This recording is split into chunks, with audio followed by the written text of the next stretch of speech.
Hey everybody, welcome back. We're combining my two favorite topics today, petty revenge and weddings.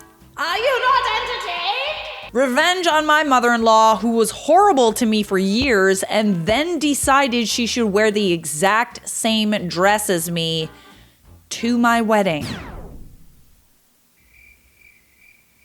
I was hoping that there would be air in my knuckles. There is not. Trigger warning, mention of religious trauma. I was looking at my wedding photos today and thought this community would appreciate my success. You're correct. We really do. It's a bit long with all the background, so I'm gonna make a cuppa and settle in. Get comfortable, darlings. My mother-in-law hated me from the moment we met. Think evangelical Catholic meets goth atheist.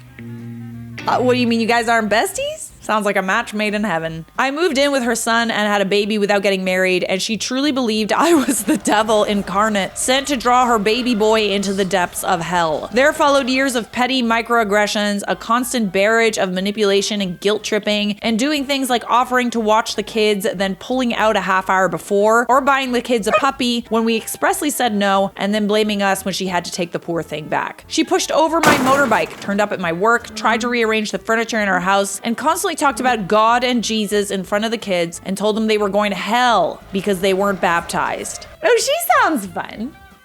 That's fun. I went VLC and things were quiet for quite a while. But I never cared about getting married. I felt weddings were a waste of money. I'd rather have a boat or a new motorbike, but this was important to hubby, so I agreed on the condition that it was not a church wedding. Apart from the generally problematic nature of the church, I experienced religious trauma growing up and I wasn't prepared to compromise. Hubby agreed and we started planning. 2 days after we announced our engagement, too much wailing, gnashing of teeth, and general dismay, a priest arrived on our doorstep. He had been sent by mother-in-law to schedule a date for our wedding and book us in for premarital counseling. Okay. I was very nice to him. After all, my issue was with the institution, not this poor guy, and thanked him for coming and told him we wouldn't require any Catholic services for the wedding. He looked sad and expressed he was a bit nervous to let mother-in-law know. I offered him coffee and sympathy, and that was the start of an unlikely friendship. I was fairly annoyed by this stunt. I talked to my hubby, who at that time was so far in the fog that he couldn't see a hand in front of his face. He didn't see the big deal and asked me to just let it go. I thought about it for a day, then told him no. We had to address this immediately or it would escalate. I understood that he loved his mom and sisters, but that their obvious contempt for me was a problem. I don't like ultimatums, but by this point I'd been putting up with it for about 6 years. I laid it out. We address it now or no wedding. Good for you, babe.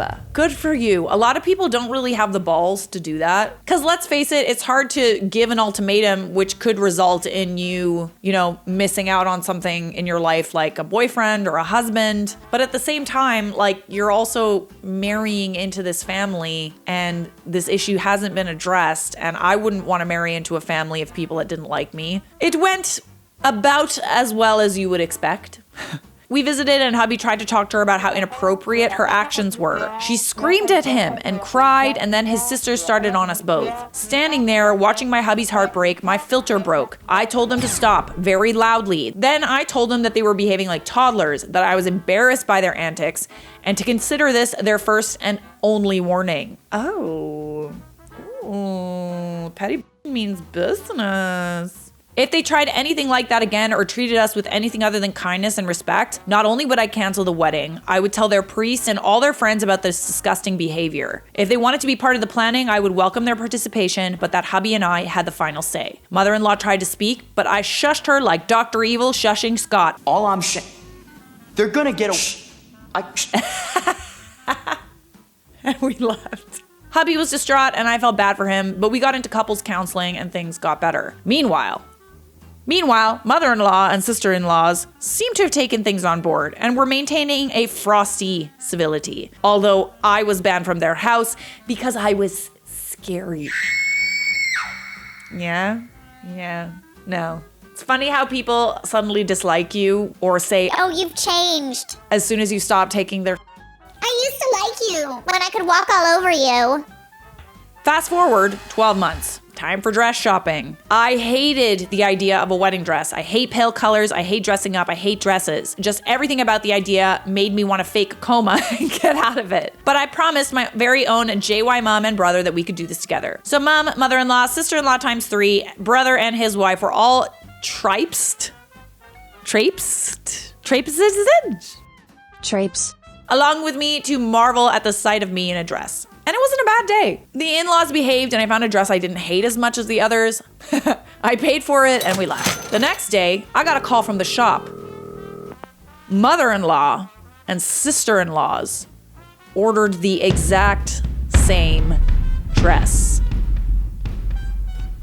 I told hubby and he didn't believe it. And I laughed about it for a bit, went back to the shop and ordered a new dress. This one was dark purple with a black trim. Then I had an idea. I don't have a lot of female friends, but all my male friends have wives who had wedding dresses. And sometimes they'd say they felt sad they spent all that money on a dress they'll never wear again. I talked to hubby and he agreed, so the invitations went out and every person who'd ever worn a wedding dress was invited to wear it at our wedding! That's so good! I love that! A wedding-themed wedding! Mother-in-law and sister-in-laws got a different invitation that specifically asked that they not wear white. Dress code was stated as wear whatever you're comfortable in. I wasn't there for the initial confusion that swiftly turned to rage, but my mom and brother gleefully recounted the story later. All 4 of them turned up in their beautiful white dresses with their beautiful makeup and hair and were completely absorbed by the rest of the crowd. They didn't stand out. They looked exactly like everyone else, except for my mom and brother's wife who wore purple like me. They weren't gonna ruin my day by upstaging me. My hubby, who up to that point really didn't think that they would do something so vile, turned to stone that day. They'd finally shown the depths that they would sink to and the last of the fog was swept away. It kind of sucked that it took them doing this on your wedding day for him to believe you, you know? Why don't they believe us until it's too late? I turned up in the sidecar of a Harley. I did experiment with the riding in the dress, but it didn't end so well, and the shop had to make a few emergency repairs a week before. And I walked down the aisle to the Imperial March by myself. My brother was my maid of honor, and his wife was my hubby's best man. Remember the priest? Oh yeah, we remember him. How's he doing? He wasn't allowed to officiate outside of a church as a priest, so he was our MC. This was the icing on the cake because I saw mother-in-law's face light up when she saw him, until he introduced the marriage celebrant and handed her the microphone. We had a pagan hand fasting, jumped over a broomstick,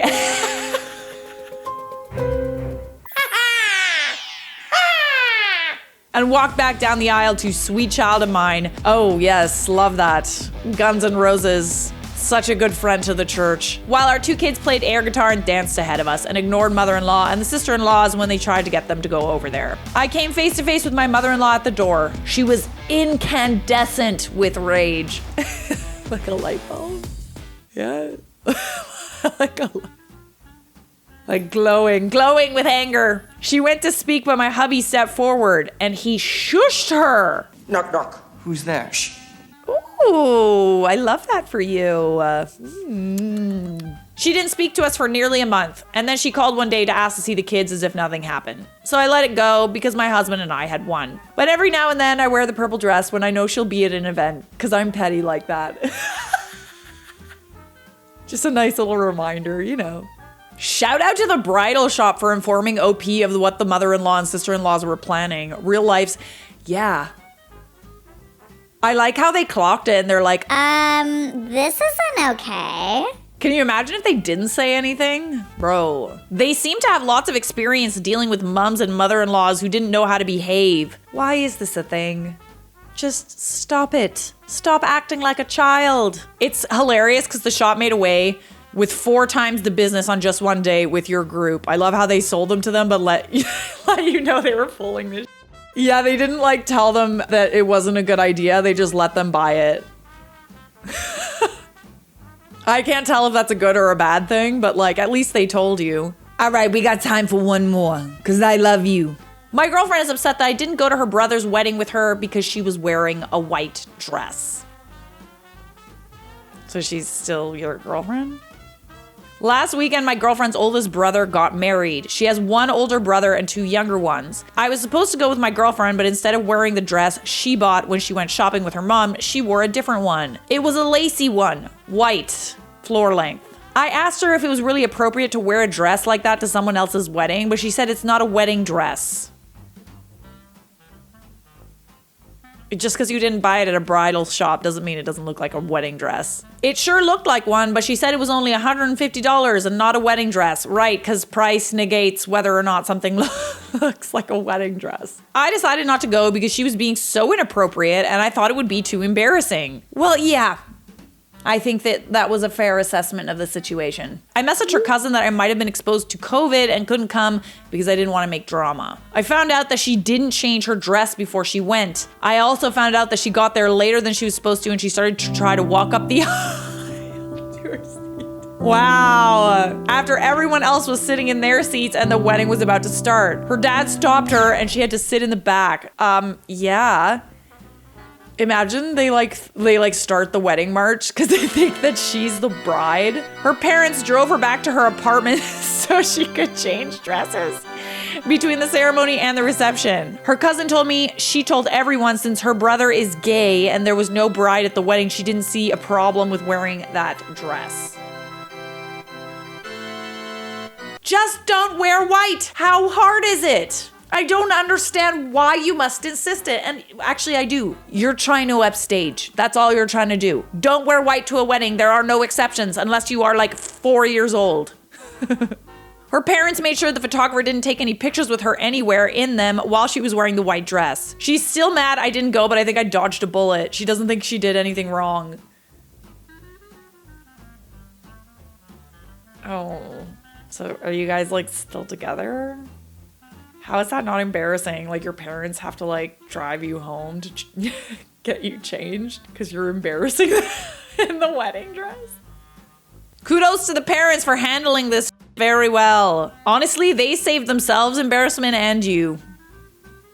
They were doing you a favor. One of the many clues that this behavior is both expected of her and the tactics are planned for the necessary interventions. Yeah, this sounds like the parents are kind of used to this thing. Why do people do that? Like, why? I honestly think that it's an attention-seeking thing. You have no other way to get attention, and you're not fine with other people having attention.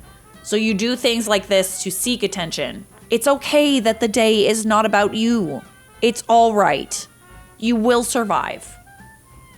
You might get some petty revenge, but you'll survive. Subscribe!